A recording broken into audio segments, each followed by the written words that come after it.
My life should be a statistic. However, by the grace of God, it has become an anomaly. And yours can too. I am the product of a one-night stand. My parents were 19, both running away from oppressive family backgrounds and completely unprepared for parenthood. Their marriage didn't last long. My mother got custody, and we moved to California. Men were in and out of our lives as my mother tried, without success, to fill the void within herself. It was a downward spiral of affairs, abuse, and addiction. When I was 5, she downed a bottle of pills in a suicide attempt. I was sent to Illinois to live with my father, who had remarried. 2 weeks later, his wife announced she would not raise another woman's son, and they took me to a doorstep and left me there. I have never forgotten the fear of standing at that door, alone, afraid to knock, not knowing what or who was on the other side. 2 foster homes later, I was reunited with my mother, who had completed her rehab, but she was not the same. Anger and bitterness now controlled her, and she blamed me for the circumstances of her life. Living in poverty with a mother who had little capacity for anything more than survival was challenging. She provided me with 1 pair of shoes per year and hand-me-down clothing. She cut my hair herself in our moldy home. In addition to the poverty, there was the constant presence of her vindictive anger. I loved my mom, but I was afraid of her spiteful and irrational words and the blows of her angry hands. But most of all, I was afraid she would take her own life. She remarried for the 3rd time when I was 8, and we moved to Texas. My stepfather worked at a lumber mill, and for a short while, life seemed normal. However, old cycles soon returned. When I was 14, my mother attempted to take her life again and was placed in psychiatric care. She and my stepfather divorced, and I moved back to California with him. Sadly, he wasn't much better than she was. During my junior year in high school, I moved out on my own. I put on a good face, and my friends envied what they thought was freedom. But their parents saw me for what I was, a poor kid without a family who had somehow evaded the system. I was filled with anger, self-doubt, and frustration. Everyone else had so much more than I had and were so far ahead of me. Why was my life so hard? What was wrong with me? I'd worked twice as hard for everything I had, and that wasn't much. And no matter how hard I worked, I never got ahead. I craved what others had, and the injustice of it all made me bitter. Opportunities and second chances were few and far between, and I knew I had no room for error. If only someone would see how hard I worked and give me a chance, a shot at becoming something. Everything changed one night when a jar of jelly slipped through my hands and shattered on the floor. It was all I had left to eat. I sank to the floor, broke into pieces myself, and realized I couldn't continue living that way. In desperation, I packed my truck, left California, and moved to Washington, where I didn't know a soul. I had one goal, to get into college. I didn't care which one, and I was prepared to do whatever it would take to be accepted. A Christian college in Spokane, Washington, gave me a chance, but I was more of a fish out of water than ever. I was not a Christian, I didn't come from a middle or upper-class family, and I wasn't on a scholarship. Unlike everyone else there, I worked full-time. I also partied, and I didn't go to church. Classmates looked down on me because I was so different. Frankly, I looked down on them too, because I considered them arrogant and spoiled.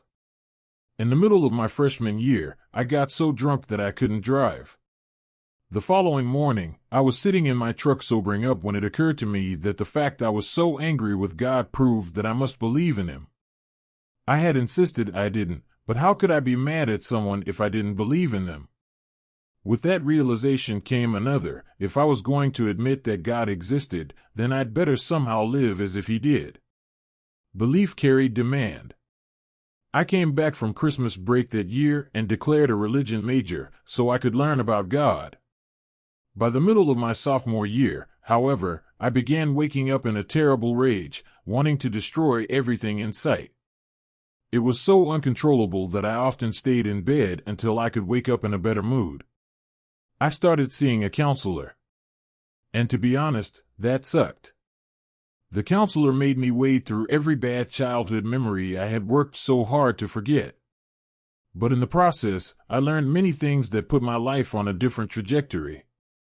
First, I learned that everyone's pain is just as real and painful to them as mine is to me. My human nature wanted to put suffering on a spectrum.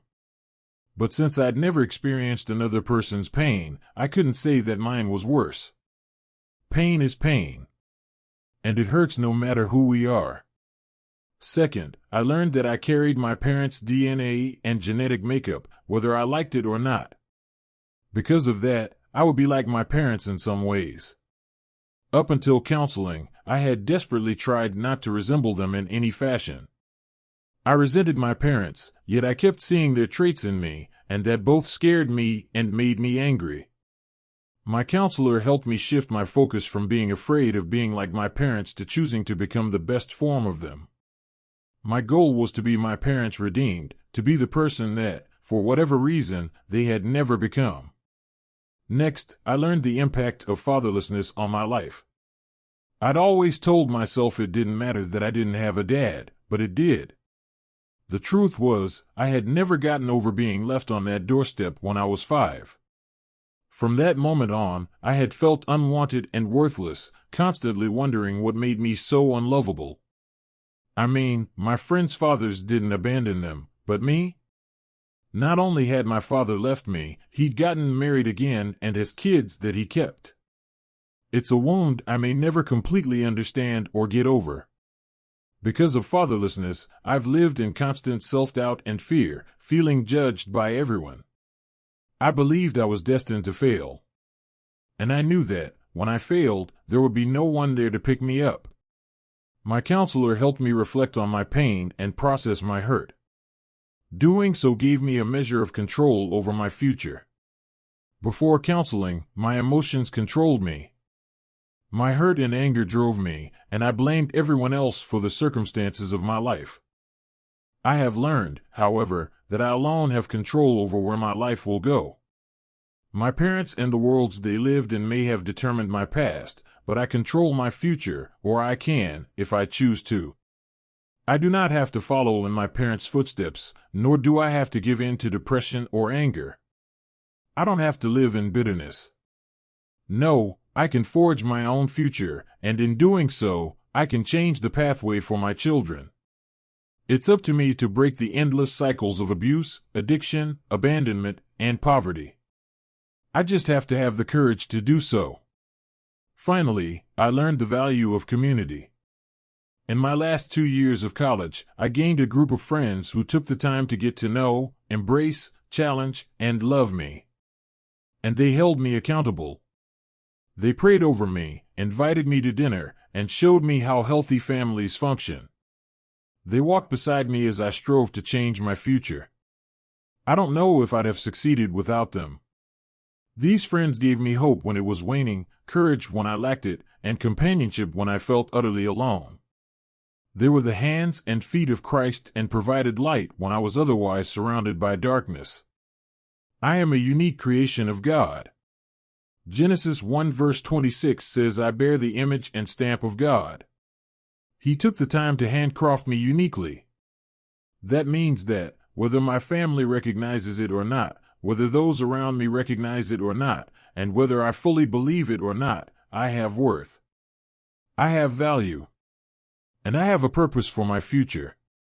Once I knew that, I strove to keep that sense of worth at the forefront of my mind. I set out to live into that godly future, one decision, one step at a time. I was determined to learn from my past mistakes so I wouldn't repeat them. I learned how to recognize negative life cycles so I could break them.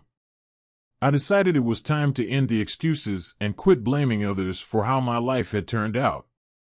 It was time to take positive control and own my own actions. And with God's help and patience, all that happened. My life headed into the future God had intended all along. Today, I am 47 years old. My life has taken more twists and turns than I can count. I was the first in my family to go to college, and I have since gone on to graduate school twice.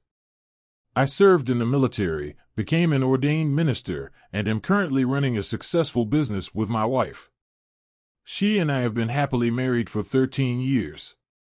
Together, we have 4 beautiful children whose lives are completely different than mine was at their age. They have no clue of my past hardships or how painful the world can be. We have provided them shelter and safety. I find great joy in knowing I have created a better future for them than the one I was given. My children will not be held captive by the circumstances of my upbringing. It hasn't been easy. The ghosts of my past, fear, doubt, insecurity, anger, worthlessness, and unworthiness, still show up at times, but I no longer give in to them. With God's help, I push them aside and challenge myself to take another step forward, to make that next right decision. I do it for me. I do it for God. And I do it for my kids, because I want their world to be better than mine was. I want them to be innocent. I want them to feel valued and loved and treasured. I want them to know they can do anything they set their hearts to. And I do it because cycles don't break unless people like you and me take it upon our shoulders to do the hard work to break them. Change starts with us.